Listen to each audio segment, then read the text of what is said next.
திருச்சிற்றம்பலம். இன்னைக்கு வகுப்பில் 17வது பாடல் பார்க்க போகிறோம். குன்றுதோறாடல் திருப்புகழ் பாடல், பக்கம் எண் 15. இதுக்கு முந்தைய வகுப்பில் இருக்கக்கூடிய பாடல்களை ரெக்கார்டிங்கில் நான் கொடுத்துட்றேன். அப்படி கொடுத்துட்டேன்னான்னு எனக்கு தெரியல.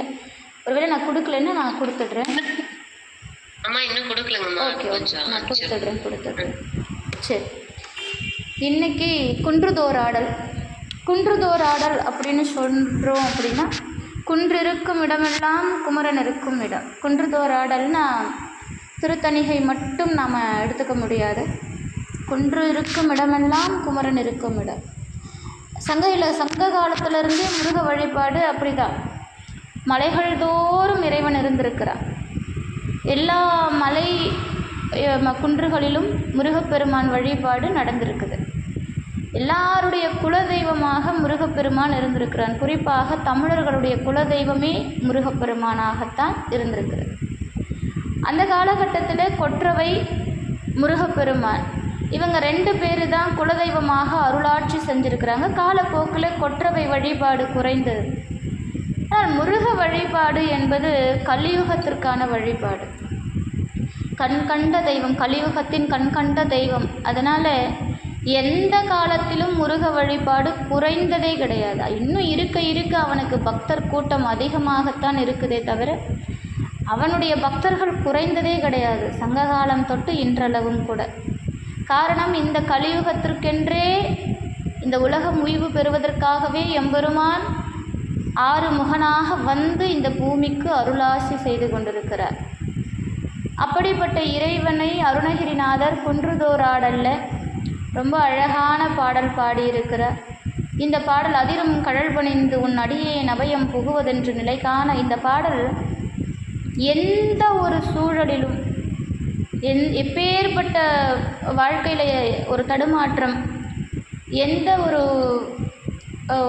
மனம் தைரியம் இல்லாத தன்மை, ஒரு குழப்பம், இப்படி எதுவாக இருந்தாலும் அந்த நேரத்துக்கு நமக்கு ஒரு துணை, இறுக பற்றி கொள்ள ஒரு துணை தேவைப்படுகிறது.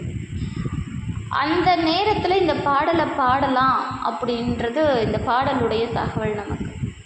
அதிரும் கழல் பணிந்துன் அடியேனுன் அபயம் புகுவதென்று நிலைக்கான, வாழ்க்கையில் எந்த தடை இருந்தாலும் உடை தெரியக்கூடிய பாடல்.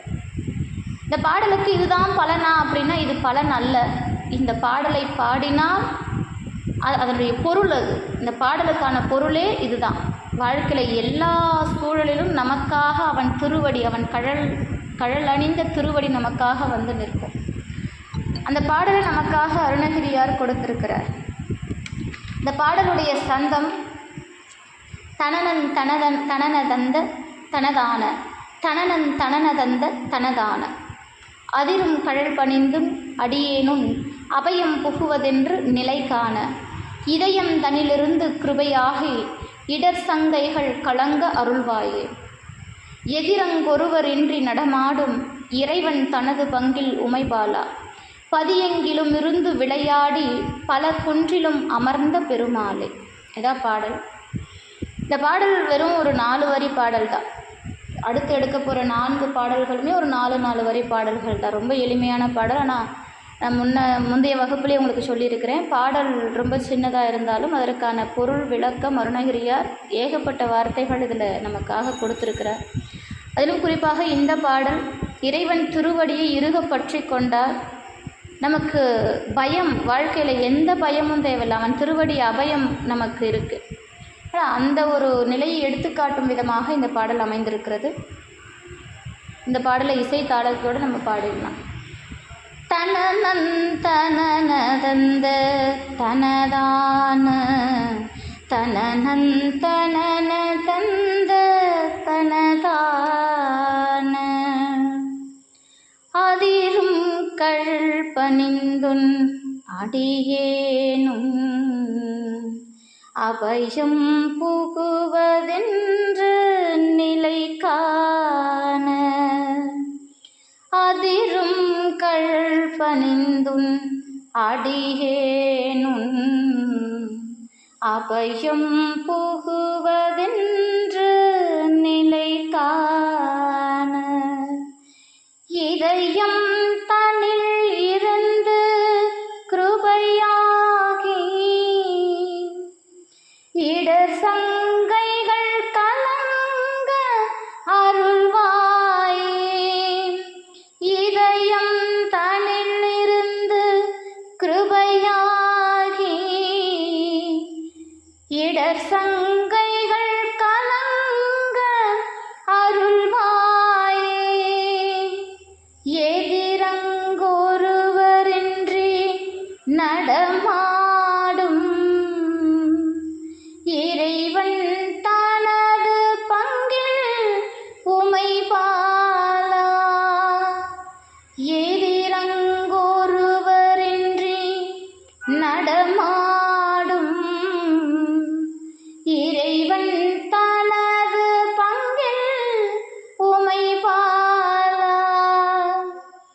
பதியெங்கிலும் இருந்து விளையாடி பதியெங்கிலும் இருந்து விளையாடி பல குன்றில் அமர்ந்த பெருமாளே. பதியெங்கிலும் இருந்து விளையாடி பல குன்றிலும் அமர்ந்த பெருமாளே. பல குன்றிலும் அமர்ந்த பெருமாளே. இதான் இந்த பாடலுடைய இசைத்தாளம். ரொம்ப எளிமையாக வரக்கூடிய பாடல் தான், ரொம்ப எளிமையான இசைத்தாளமும் கூட. இந்த பாடலில் முதல் வரி, அதிரும் கழல் பணிந்துன் அடியேன் உன் அபயம் புகுவது என்றும் நிலை காண. இதான் இந்த பாடலுடைய முதல் வரி. அதிரும் கழல் பணிந்து உன் அடியேன் உன் அபயம் புகுவது என்றும் நிலை காண. அதாவது கழல் அப்படின்னா வீரர்கள் தங்களுடைய கால்களில் அணியக்கூடிய ஆபரணம். அன்னைக்கு அதாவது நம்முடைய முந்தைய மன்னர்கள்லாம் நீங்கள் பார்த்துருப்பீங்க. அன்றைக்கி காலகட்டங்களில் மன்னர்களிலிருந்து சேனாதிபதி, சேனையில் இருக்கக்கூடிய வீரர்கள் முதற்கொண்டு கால்களிலே கழல் அணியும் பழக்கத்தை கொண்டு இருந்தாங்க. இன்றைக்கி அது நாளடைவில் மறைந்து ஆண்கள் யாரும் கழல் அணியிறது கிடையாது. ஆனால் அன்று வீரர்கள் காலிலே கழல் அணிந்திருப்பார்கள். இந்த கழல் அப்படிங்கிறது ஒரு ஆபரணம். அதாவது வீராதி வீர அப்படிங்கிற ஒரு முழக்கம். இந்த வெற்றிவேர் கடவுள் மட்டும்தான், இந்த முருகப்பெருமானுக்கு மட்டும்தான் வெற்றி அப்படிங்கிறது அவனுடைய ஆபரணம், அவன் சூடிக்கொள்ளக்கூடிய ஆபரணம். கழல் மாதிரி அதிரும் கழல் பணிந்துன் அடியேன், அவன் கால்களில் இருக்கக்கூடிய கழல் வீரத்தின் அடையாளம். அதை எப்போதும் வெற்றி வாகையாக சூடிக்கொண்டு இருக்கக்கூடியவனாம் முருகப்பெருமான். அப்படிப்பட்ட இறைவன் அந்த கழல், அவன் திருவடியில் இருக்கக்கூடிய அந்த வீர கழல்கள் ஒலித்து கொண்டே இருக்கிறது. அப்படிப்பட்ட அவன் திருவடியை நாம் பெற வேண்டும். அவன் திருவடியை நாம் பெற வேண்டும். கழலுடைய திருவடியை நாம் பெற வேண்டும். இந்த எண்ணம், அதாவது இறைவனுடைய வீர கழல் அணிந்த திருவடியை நாம் பெறுவதனால் என்ன பலன் அப்படின்னா, அவன் நமக்கு எல்லா நேரத்திலும் துணை இருப்பான். எந்த நேரத்திலும் நாம் அவனை நினைக்கலன்னாலும் கூட அவன் நம்மளை நினைக்காம இருக்கிறதில்ல. ஒரு நாளைக்கு எங்கேயோ ஒரு முறை மறந்தாவது, ஏதோ ஒரு போகிற போக்கில் சும்மா விளையாட்டாவது முருகா அப்படின்னு சொல்லிட்டோம் அப்படின்னா அவன் நம்ம பின்னாடியே நம்ம கூடவே வந்துக்கிட்டு இருப்பான். நாம் அதை முருகான்னு சொல்லிட்டு கோவிலை தாண்டின உடனே மறந்துருக்கலாம். எங்கேயோ போகிற வழியில் முருகப்பெருமானை பார்ப்போம், அவன் திருக்கோவிலை பார்ப்போம், அது அழகாக இருக்கும். அவனை பார்த்து ஒரு நிமிஷம் நம்மளை அறியாமல் அவன் நினப்பு நம்ம மனசுக்கு வந்து போகும். அப்படியே மறந்துட்டு நம்ம வேலையை பார்க்கலாம். ஆனால் அவன் என்ன பண்ணுவானான்னா, குழந்தை என்னை கூப்பிட்டுருச்சு அப்படின்ட்டு நம்ம பின்னாடியே சுற்றிக்கிட்டு இருப்பான். அவன் நம்மளை விட்டு ஒரு க்ஷணம் கூட நீங்கிறதில்லை. ஒரு க்ஷணம் கூட நீங்கிறதில்லை. இமைப்பொழுதும் நெஞ்சில் நீங்காதான் தாழ்வாழ்க. அவன் திருவடி நம்மை விட்டு நீங்கிறதே இல்லை. அவன் திருவடி எப்போதும் நமக்குள்ளே இருக்குது. அப்பேற்பட்ட திருவடியை நாம் அடையணும் இல்லை, அவனையே நாள்தோறும் சரணம் செய்யணும், அவன் திருவடியில் சரணம் அடையணும். அதனால் என்னுடைய உள்ளத்தில் எழுந்திருக்கக்கூடிய, என் உள்ளத்தில் இருக்கக்கூடிய முருகா, என்னுடைய துன்பங்களையெல்லாம், என்னுடைய சந்தேகங்களையெல்லாம் அழித்து ஒழித்து அருள் செய்வாயாக. அழித்து ஒழித்து அருள் செய்வாயாக. எனக்கு எத்தனையோ சந்தேகம். நான் எடுக்கிற காரியம் நல்லதாக நடக்குமா நடக்காதா, நான் இன்றைக்கி இந்த வேலையை தொடங்குறனே இது சரியாக அமையுமா அமையாதா, இப்படியெல்லாம் நமக்கு சந்தேகம்.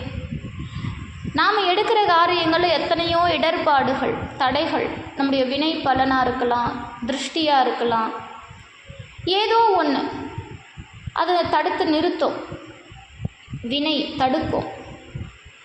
ஆனாலும் முருகப்பெருமானினுடைய திருவடி நம் மீது நம்மோடு இருந்தால், அவன் அருள் கிருபையானது நம்மோடு இருந்தால், எப்பேற்பட்ட துன்பமும், இடர்னா துன்பம், சங்கைகள் அப்படின்னா சந்தேகங்கள், எப்பேற்பட்ட துன்பமும் குழப்பமும் சந்தேகங்களும் தவிடுபொடியாகும். அதுக்காகத்தானே அவன் நமக்கு அருள் செய்கிறான். அப்பேற்பட்ட முருகப்பெருமானினுடைய அருளை பெற வேண்டும் என்பதற்காக இந்த பாடலை வைக்கிறார். எதிர் அங்கு ஒருவர் இன்றி நடமாடும் இறைவன் தனது பங்கில் உமைபாலா.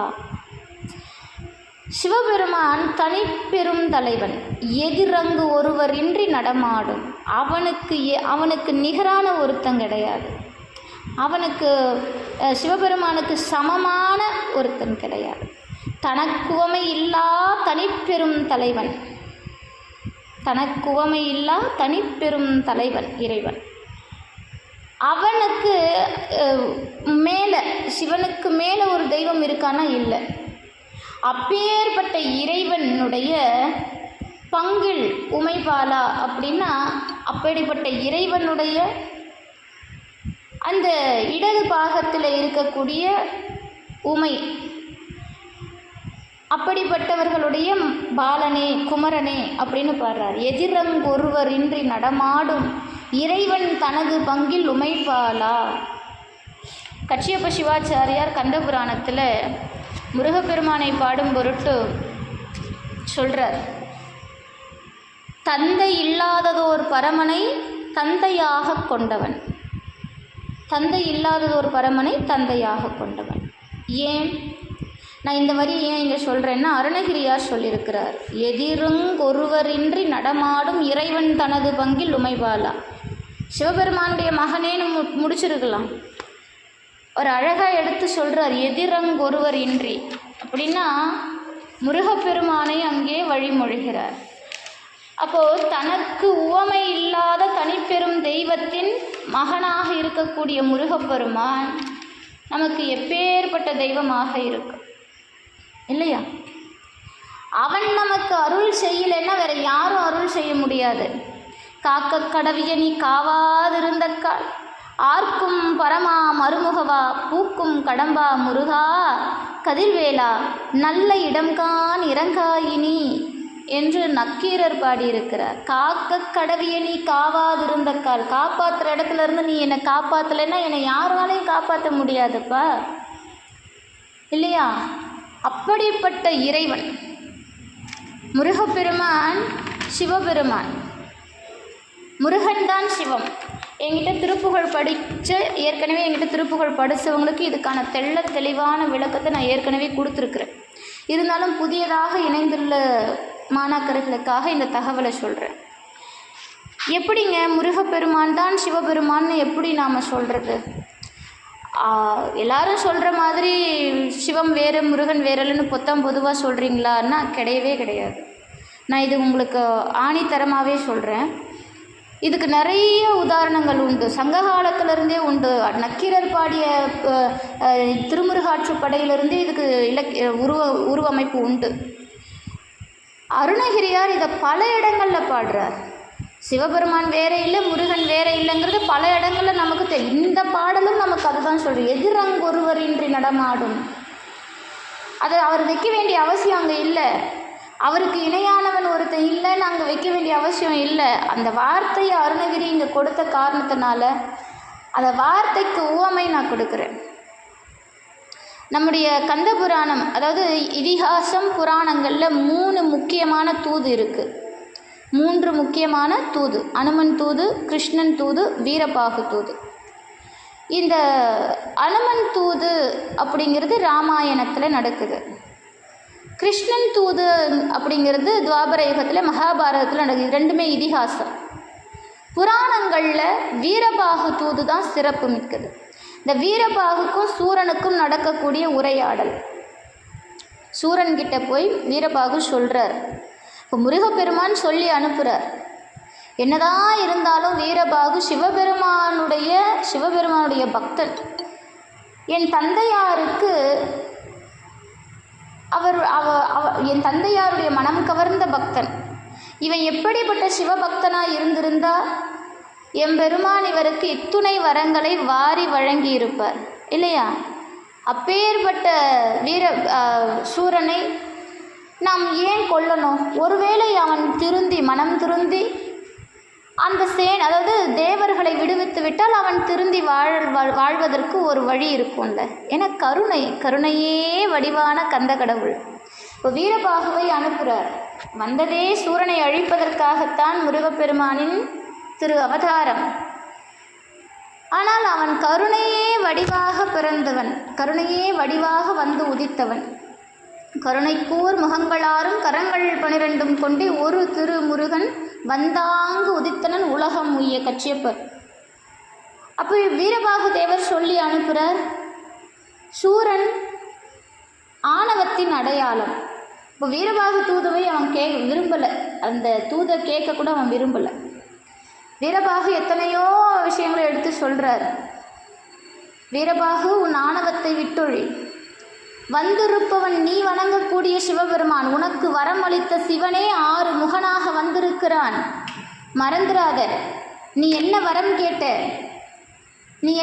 கேட்ட? உன் சக்தி அல்லாது வேறு எந்த சக்தியாலும் என்னை அழிக்கக்கூடாது என்ற வரத்தை அல்லவா வாங்கினாய். நீ கேட்ட சக்தியே இன்று 6 முகமாக வடிவெடுத்து வந்திருக்கிறது. உன் ஆணவத்தை விட்டொழி, தேவர்களை விடுவித்து விடு அப்படின்னு வீரபாகு தேவர் சூரன் கிட்ட சொல்றார். ஆனால் சூரன் இதை கேட்கறதா இல்லை. அவன் சொல்றான், மேலே 1008 எனும் அண்டமும் வென்று ஆளுகின்ற தனி இறையாகிய எனக்கு கோலவால இன்னமும் தோன்றா குதலை பாலனே குலாமின் என புத்திகள் பகர்வான்றான்.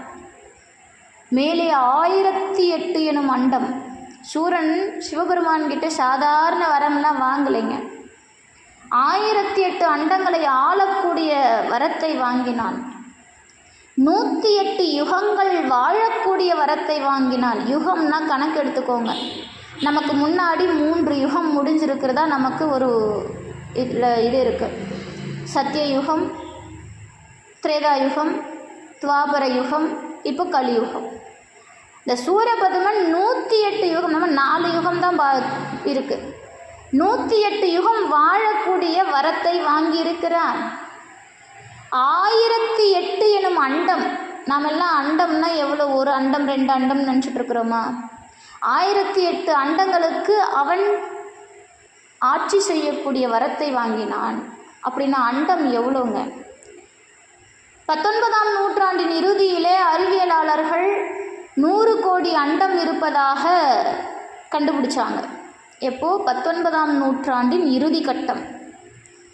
மணிவாசக பெருமான் எத்தனையோ நூற்றாண்டுகளுக்கு முன்பாகவே அண்டப்பகுதி என்ற பதிகத்தை பாடுகிறார். இறைவனுடைய சூழ சூட்சுமத்தை பாடுகிறார். அண்டை பகுதியின் உண்டை பிறக்க மலப்பெரும் தன்மை வளப்பெரும் காட்சின்னு பாடுறார். அதில் ஒரு வரி வைக்கிறார், 101 கோடியின் மேற்பட விரிந்தனர். 100 கோடி நாம் இன்றைக்கி சொல்லிக்கிட்டு இருக்கோமே, இல்லை 100 கோடிக்கும் மேலே விரிஞ்சிக்கிட்டு போய்கிட்டே இருக்குது. இந்த ஆகாயம் எப்படிங்கிறது விரின்னா அதுக்கு ஒரு எல்லை கோடே கிடையாது. போய்கிட்டே இருக்கும். நாம் எங்கே கொண்டு போய் நிறுத்தினாலும் அங்கேருந்து ஒரு இது பிறக்கும், அங்கேருந்து ஒரு வழி போய்கிட்டே இருக்கும், விரிஞ்சிக்கிட்டே போகும்.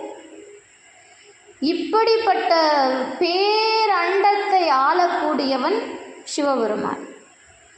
101 கோடின்னு 19ஆம் நூற்றாண்டில் கண்டுபிடிச்சாங்க. ஆனால் மணிவாசகர் 101 கோடியோடு நிற்கலப்பா, மேற்பட விரிந்தன, அதுக்கு மேலேயும் போய்கிட்டே இருக்குன்னார். அதில் சூரபதுமன் கேட்கிறான், 1008 அண்டங்களை நான் ஆள வேண்டும் அப்படின்னு கேட்கிறான். 1008 அண்டங்களை ஆள வேண்டும். அப்படி கேட்டவன் 108 யுகங்களையும் கேட்டு வாங்கியிருக்கிறான். வாழணும், 108 யுகம் வாழணுமா, எவ்வளவு தெளிவாக வரம் வாங்கியிருக்கான். ஆனால் அந்த வரத்தையும் அந்த தவ பலனையும் அவன் சரியாக உபயோகித்தானா? இல்லை. அதன் அவனுடைய ஆணவமே அவன் வாங்கிய வரத்தை அழிக்க வந்தது. அதனால் இவன் சொல்கிறான், மேலே 1008 எனும் அண்டமும் வென்று ஆளுகின்ற தனி இறையாக 1008 அண்டத்துக்கு நான் தாண்டா கடவுள். நீ என்னடானா கோலவால இரு இன்னமும் தோன்றா குதலை பாலனே குலாம் என புத்திகள் பகரான், இன்னும் பல்லு முளைக்காத பிள்ளைய கூட்டிகிட்டு வந்து என்னை அழிச்சிருவேன்னு நிற்கிறியே. வீரபாகு கிட்ட சூரன் சொல்கிறான், 1008 அண்டத்துக்கு நான் தான் கடவுள். இன்றைக்கி நிறைய பேருக்கு அந்த ஆணவம். கொஞ்சம் விஷயம் தெரிஞ்சால் போதும், நானே கடவுள்ன்றான். கடவுள் மேலேயே ஏறி உட்காந்துடுறான். அது வேறு கொடுமையாக இருக்குது. அந்த ஆணவம் தான் சூரனை அழித்தது. இன்னைக்கு எத்தனை சூரன் இருக்கான்னு நமக்கு தெரியல. அந்த சூரபதுமன் சொன்ன வார்த்தை, பல்லு முளைக்காத பாலகனை கூட்டிகிட்டு வந்து என்ன அடிச்சிருவேன்னு சொல்கிறியேன்னு ஆணவத்தோடு கேட்குறான் சூரனை. வீரபாகு தூது அனுப்பும்போது இந்த உரையாடல் தான் வீரபாகுவுக்கும் சூரனுக்கும் நடக்கிற உரையாடல். இதே சூரன் போர்க்களத்தில் முருகப்பெருமான் சூரனுக்கு தாம் யார் என்ற காட்சியை ஒரு க்ஷண நேரம் கொடுக்கிறார். சில நாழிகைகள் காட்டுறார், ரொம்ப நேரம்லாம் இல்லை. அவர் தம்மை யார் என்று சூரனுக்கு காட்டி அருளினார். சூரபதுமனுடைய மாயை விலகியது. மாயை என்னும் அசுரகுல பெண்ணால் தோற்றுவிக்கப்பட்டவன்தான் சூரன். ஆனாலும் அவன் கொண்டிருந்த மாயை வந்திருக்கும் அருமுக சிவனை சிவபெருமான் என்று ஒப்புக்கொள்ள மறுத்தது. அதை விலகச் செய்தார் எம்பெருமான். வந்து அவன் முன்பு போர் புரிந்து கொண்டிருப்பது சிவபெருமான் தான், நான் சொல்லலை. கோலமா மங்கை தன்னில் குலவிய குமரன் தன்னை பாலன் என்றிருந்தேன், அண்ணால் பரிசிவை அறிந்திலேன் யான், மாலையன் தனக்கும் மற்றைய வானவர் தமக்கும் மூலமாகிய மூர்த்தியும் மூர்த்தி அன்றோ. சூரன் சொல்கிறான், மாலையன் தனக்கும் மற்றைய வானவர் தமக்கும் மூலமாகிய மூர்த்தியும் மூர்த்தி அன்றோ. அப்படின்னா என்ன அர்த்தம்? கோலமா மங்கைதனில் குலவிய குமரன் தன்னை, வந்திருக்கக்கூடிய குமரனை பாலன்னு நினச்சிட்டேன், சின்ன புள்ளன்னு நினச்சிட்டேன். எனக்கு அன்னைக்கு அறிவில்லை, அவனை பற்றி என்னால் தெரிஞ்சுக்க முடியல. ஆனால் இன்னைக்கு நான் அவனை பார்க்குறேன். அவன் யார் தெரியுமா? மாலையன், திருமாலுக்கும் பிரம்மதேவனுக்கும் மற்றைய வானவர்களுக்கெல்லாம் மூலமாக நிற்கக்கூடிய அந்த சிவபெருமான் அல்லவா வந்திருப்பது, நான் வணங்கிய மூர்த்தி அல்லவா வந்திருப்பது, எனக்கு வரமளித்து வாழ்வு தந்த எம்பெருமான் அல்லவா வந்திருப்பது என்று அந்த போர்க்களத்திலே தம் மாயை விலகி சற்று நேரம் வந்திருக்கும் குமரன் யார் என்ற உண்மையை சூரன் அறிந்து கொண்டான். சூரனுக்கு அந்த காட்சி கிடைச்சது. எவ்வளோ தவம் செஞ்சிருப்பான் பாருங்க. சூரன் எப்படிப்பட்ட தவம் செய்திருந்தால் அவனை அழிக்க வந்த இறைவன் அவனுக்கு தான் யார் என்ற சுய ரூபத்தை காட்டியிருப்பான். முருகப்பெருமான் முருகப்பெருமான் நமக்கெல்லாம் காட்டுவாராங்க. முருகப்பெருமான் தான் யார் என்பதை நமக்கு காட்டுவானா? நாளந்த வேதத்தின் பொருளோனே நானென்று மாறுதட்டும் பெருமாளே என்று அருணகிரியார் முருகப்பெருமானின் உண்மை ரூபத்தை கண்டுகொண்டார். வேதங்களுக்கு அப்பாற்பட்டவன் என்பதை அருணகிரியார் கண்டுகொண்டார். நம்மால் பார்க்க முடியுமா? நம்மால் இன்னமும் முருகனாக தான் பார்க்க முடியுது. அப்படி கூட பார்க்க முடியல. நம்மால் முருகப்பெருமான் தான் சிவபெருமான் என்ற உண்மை விளக்கத்தை புரிஞ்சுக்க முடியுமா? முடியல. ஆனால் சூரனால் அது முடிந்தது. அவன் தவ வலிமை. அவன் என்ன பண்ணியிருந்தாலும், தேவர்களையெல்லாம் கொடும் சிறையில் அடைத்து துன்புறுத்தி இருந்தாலும் அவன் ஒரு விஷயம் பண்ணான். சிவபெருமானிடத்தில் தவம் இருந்தான். கடுமையான தவம் இருந்தான். அவனுடைய தவம் வடவாக்கினியைப் போல தேவர்களை கொளுத்தியதாம். ஒரு கட்டத்துக்கு மேலே தம்முடைய அங்கங்களை வெட்டி எறிந்து இறைவனுக்கு காணிக்கையாக்குகிறான். அப்பேற்பட்ட சிவபக்தி உடையவன் சூரபதுமன். சிவபெருமானுக்கு நீ அசுரன், நீ தேவன், நீ மனிதன், நீ மிருகம் அப்படிங்கிற பாகுபாடெல்லாம் கிடையாது. எந்த பாகுபாடும் இறைவனுக்கு கிடையவே கிடையாது. அவன் எல்லா உயிரினங்களுக்கும் தாயாக இருந்து கருணை செய்யக்கூடியவன். தாயாக இருந்து அதற்கும் ஒருபடி மேலங்கிறார் மணிவாசக பெருமான். தாயிற் சிறந்த தயாவான தத்துவன். பால் நினைந்தூட்டும் தாயினும் சால பறிந்து நீ பாவியேனுடைய ஊனினை உருக்கி உள்ளொளி பெருக்கி உழப்பிழா ஆனந்தமாய தேனினை சொரிந்து புறம் திரிந்த செல்வமே சிவபெருமானே, யான் உன்னை தொடர்ந்து சிக்கென பிடித்தேன், எங்கு எழுந்தருளுவது இனியே. மணிவாசக பெருமான். சிவபெருமானுக்கு யார் என்ன, நீ மிருகம் மனிதன் அப்படிங்கிற வேறுபாடு இல்லை. அவன் பார்வைக்கு எல்லா உயிரினமும் அவன் பார்வைக்கு அவனோட பிள்ளைங்க. அவன் நமக்கெல்லாம் அம்மையும் அப்பனுமாக இருக்கக்கூடியவன். சூரபதுமனுக்கு அவர் கொடுத்த வரம் எப்பேற்பட்ட வரம் தெரியுமா? இந்திரன் ஞாலம் எனும் தேரை வழங்குகிறார் சிவபெருமான் சூரனுக்கு. அப்படியெல்லாம் வரம் வாங்கிய சூரன் ஆணவத்தின் காரணமாக வாங்கிய வரங்களை அனைத்தும் தவறாக பயன்படுத்தினான். அதன் காரணம் கொண்டு எம்பெருமானே சிறு குழந்தை போல் வேடமிட்டு வந்தது. ஆமாம், முருகப்பெருமான் சிவபெருமானினுடைய முழுமையான அம்சம். அவன் ஒருவனே ஆண்மகன். சிவபெருமானினுடைய அதோமுகத்தை பார்க்காதவரை சிவபெருமானுடைய முழு உருவத்தை யாரும் பார்க்க மாட்டாங்க. சிவபெருமானுக்கு 5 முகம். ஆனால் அவருக்கு அதோமுகம் என்ற 6வது முகம் உண்டு. அந்த அதோமுகம் வெளிப்பட்டு 6 முகங்களிலிருந்தும் 6 நெற்றிக்கண்ணிலிருந்து 6 தீப்பொறிகளாக வெளிவந்தவன் நம்முடைய குமரக்கடவுள். ஜோதி ஸ்வரூபம். முருகப்பெருமான் ஏதோ வேல் வச்சுக்கிட்டு மயில் வச்சுக்கிட்டு 12 விழியோட 12 கரங்களோட அப்படி அழகு கொஞ்சம் உருவத்தில் இருக்கிறார்னு நினைக்காதீங்க. அது நமக்காக அவன் எடுத்துக்கொண்ட வடிவம். அவன் ஜோதி ஸ்வரூபம், அக்னி பிழம்பு, செம்மேனியன், செம்மேனியன். அவங்க அப்பா எப்படியோ அப்படி. ஏன்னா அவர் தான் இவர் தான் அவர். வந்திருப்பது சிவன் என்பதை சூரன் உணர்ந்து கொண்டான். கந்தபுராணத்தில் நமக்கு எல்லாருக்கும் தெரிஞ்ச பாடல். அருவமும் உருவமாகி அனாதியாய் பலவாய் ஒன்றாய் பிரம்மமாய் நின்ற சோதி பிழம்பதோர் மேனியாக கருணைக்கூர் மகங்கள் 6 கரங்கள் 12 கொண்டே ஒரு திரு முருகன் வந்தாங்கு உதித்தனன் உலகம் உய்ய. என்ன உணர்த்துது இந்த பாடல்? அருவமும் உருவமுமாகி அனாதியாய் பலவாய் ஒன்றாய் பிரம்மமாய் நின்ற ஜோதி பிழம்பு. யாரு? சிவபெருமான். இப்படி இருக்கக்கூடிய ஜோதி பிழம்பாக இருக்கக்கூடிய சிவபெருமான் எப்படி உருவம் தாங்கினானாம்? கருணைக்கூர் முகங்கள் 6 முகம் எடுத்துக்கிட்டானாம். 12 கரம் வச்சுக்கிட்டானாம். எதுக்காகன்னா உலகம் உய்வதற்காக. கந்தபுராணம் கந்தபுராணம் தமிழில் எழுதப்பட்ட தமிழில் மொழிபெயர்க்கப்பட்டது கச்சியப்ப சிவாச்சாரியாரால்.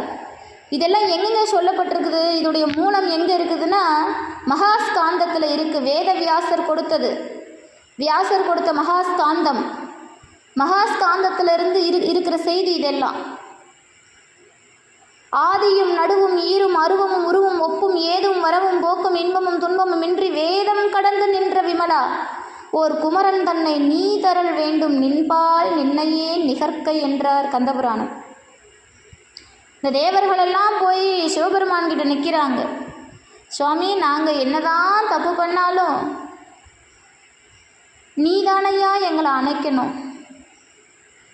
நீ எங்களை அணைக்கலைன்னா எங்களை யார் காப்பாற்ற முடியும் அப்படின்னு சிவபெருமான் கிட்ட போய் தேவர்கள்லாம் நிற்கிறாங்க. சரிடாப்பா, என்ன வேணும்?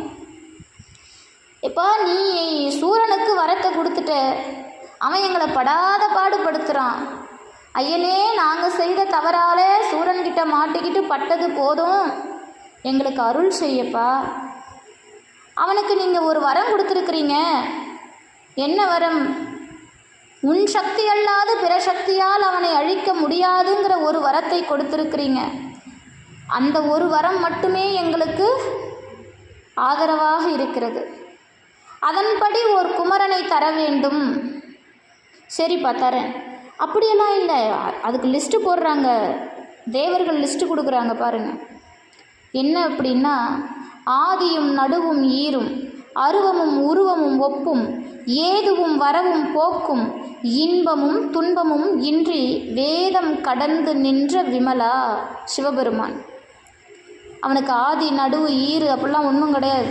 அவன் அருவம் உருவம் அருவுருவம் எல்லாமே, ஏதும் வரவும் போக்கும். அவனுக்கு எது வந்தாலென்ன எது போனாலென்ன, இன்பம் துன்பம் ஏதுவும் கிடையாது அவனுக்கு. வேதம் கடந்து நின்றவன். அப்படிப்பட்ட விமலா, ஓர் குமரன் தன்னை நீ தரல் வேண்டும். ஒரு குழந்தைய, ஒரு குமரனை கொடுப்பா. அவன் எப்படி இருக்கணும் தெரியுமா? நின்பால் நின்னையே நிகர்க்க, உன்கிட்ட இருந்து உன்னையே மகனா கொடு. இது தேவர்கள் வாங்கினாங்க. அப்படி வந்து உதித்தவன் முருகப்பெருமான். சிவபெருமான் யார், முருகன் யார்? இன்னும் ஒரு படி உங்களுக்கு தெளிவுபடுத்துகிறேன். நம்முடைய சுவாமி மலையில் சிவபெருமானுக்கு முருகப்பெருமான் உபதேசிக்கிறார். இந்த விஷயத்தை உங்களுக்கு ஏற்கனவே நான் சொல்லியிருக்கிறேன், இருந்தாலும் ஞாபகப்படுத்துகிறேன். உபதேசிக்கிறார். எம்பெருமானுக்கு இறைவனுக்கு முருகப்பெருமான் உபதேசிக்கிறார். சிவபெருமானுக்கு முருகப்பெருமான் உபதேசிக்கிறார்னா சிவபெருமானுக்கு தெரியாதா? பிரணவ பொருள் தெரியாதா? இல்லை ஒருவேளை முருகப்பெருமான் அதை சொல்ல வேண்டும் என்பதற்காக ஆசை கொண்டாரா? இல்லை, அப்படி இல்லை. சிவபெருமான் சீடன் எப்படி இருக்க வேண்டும் என்பதை உலகிற்கு உணர்த்த வேண்டுமாம். குரு எப்படி இருக்கணுங்கிறத தட்சிணாமூர்த்தியாக சனகாதி முனிவர்களுக்கு அமர்ந்து உபதேசம், மௌன உபதேசம் அளித்து கொடுத்துட்டார். சீடனாக இந்த உலகத்திற்கு ஒரு பாடத்தை புகட்ட வேண்டுமாம். அது மட்டுமல்ல, முருகப்பெருமான் யார் என்பதை உலகம் அறிய வேண்டுமாம். அதற்காக நடத்திய திருவிளையாடல் அது. சிவபெருமானுக்கு ஒருவர் உபதேசிக்க வேண்டும் என்றால் அவருக்கு நிகரான ஒருவர் இருக்க வேண்டும். சேர்ந்தறியா கையன் மணிவாசக பெருமான், அவன் கைகள் சேர்ந்ததில்லை. போன வகுப்பில், நேற்றைய வகுப்பில் நான் எடுத்திருக்கேன். சேர்ந்தறியா கையன். அவன் யாரையும் தொழுது வணங்கியது இல்லை. அவனுக்கு ஒழுக்கத்தை சொல்லி கொடுக்குற அளவுக்கு இன்னொருத்தர் இல்லை. அப்படி இருக்கக்கூடிய தெய்வத்திற்கு கபால மாலை அணிந்து காலனாக நின்று காலத்திற்கெல்லாம் அப்பாற்பட்டு நிற்கக்கூடிய எம்பெருமான், அவனுக்கு நிகராக ஒருவர் உபதேசிக்க வேண்டும்னா அவனுக்கு நிகரான ஒருத்தர் தானே வர முடியும். அதனால தான் முருகப்பெருமான் பிரணவ மந்திரத்தை குருவாக இருந்து உணர்த்தினார். சிவபெருமானுக்கு நிகரான தெய்வம் ஏன்? சிவபெருமான் தான் எதிரில் இருக்கக்கூடிய முருகன். கீழே அமர்ந்து உபதேசத்தை சொல்வதை கேட்பவனும் அவன்தான், மேலே அமர்ந்து குருவாக உபதேசிக்க கூடியவனும் அவன்தான். இந்த தத்துவத்தை உணர்த்துவதுதான் சுவாமிமலை. சுவாமிமலையில் அப்படி தான் இருக்காங்க அவங்க. நாம தான் இன்னும் அந்த படியை கடக்காம முருகன் வேற சிவபெருமான் வேற அந்த நிலைப்பாட்டிலேயே இருக்கும். ஏன்னா முருகனை வழிபாடு செய்யறதுக்கு கட்டுப்பாடுகள் தேவையில்லை. ஆனால் எம்பெருமானை சிவபெருமானை வழிபாடு செய்ய கட்டுப்பாடுகள் வேண்டும். ஆனால் நாம் எல்லாம் ஒன்று மறந்துட்டோம், அந்த முருகனே சிவபெருமான் தான் என்பதை. இன்னைக்கு முருகப்பெருமானை வச்சு பல விஷயங்கள் எத்தனையோ அரசியல் பேசப்படுகிறது. அவர் அப்படி இப்படி என்னென்னவோ. ஆனால் அதுக்கெல்லாம் வெறும் ஆதாரம் இருக்கான்னா இல்லை, ஏதோ கட்டுக்கதைகள். முருகப்பெருமான் யார் என்ற உண்மையை முழுவதுமாக அறிந்து கொள்ள திருப்புகழை முழுவதுமாக படிங்க, தெரிஞ்சிடும்.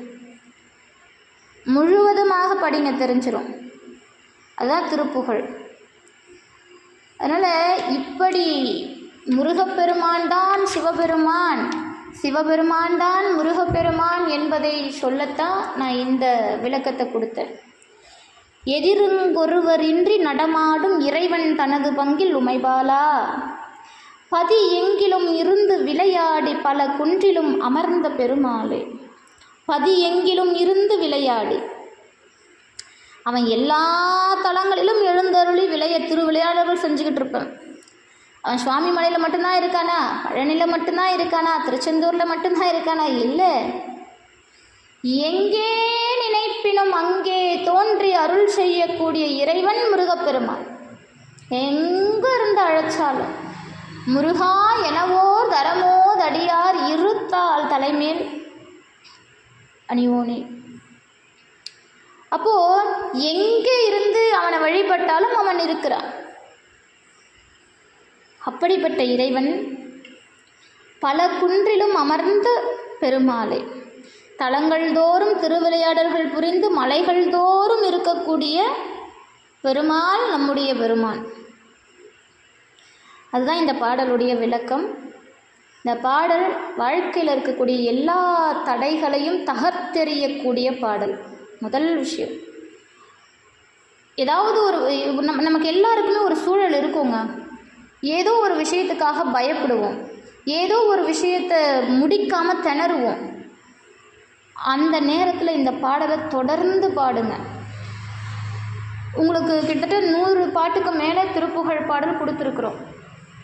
இந்த 100 பாடலும் நீங்கள் பாட தேவையில்லை. இந்த ஒரு பாடலை தினம் பூஜை அறையில் விளக்கேற்றிட்டு முருகனுடைய முன்பு அமர்ந்து பொறுமையாக இந்த பாடலை உணர்ந்து பொருள் உணர்ந்து பாடுங்க. பொருள் உணர்ந்து பாடுங்க. குறிப்பாக எதிரங்கொருவரின்றி நடமாடும் அப்படிங்கிற வரிக்கு பொருள் உணர்ந்து பாடுங்க. அந்த சிவபெருமானின் அருளும் கிட்டும், எம்பெருமான் முருகப்பெருமானின் அருளும் கிட்டும். இவருடைய அருள் இருந்தால்தான் அவரை அடைய முடியும். முக்தி நெறிக்கான ஞானம் இவர்தான். இறைவனை அடைய, சிவபெருமானை அடையிறதுக்கு ஞான வழியாக, ஞான பண்டிதனாக உருவம் எடுத்து இறைவன் காட்டுகின்ற ரூபம் முருகப்பெருமானுடைய ரூபம். அதை உணராமல் நம்மளால் இறைவனை வழிபாடு செய்ய முடியாது, சிவபெருமானை நெருங்கக்கூட முடியாது. ஆனால் இந்த பாடல் அப்பேற்பட்ட பாடல், குன்றுதோறாடல். அடுத்த பாடல் பார்க்கலாம்.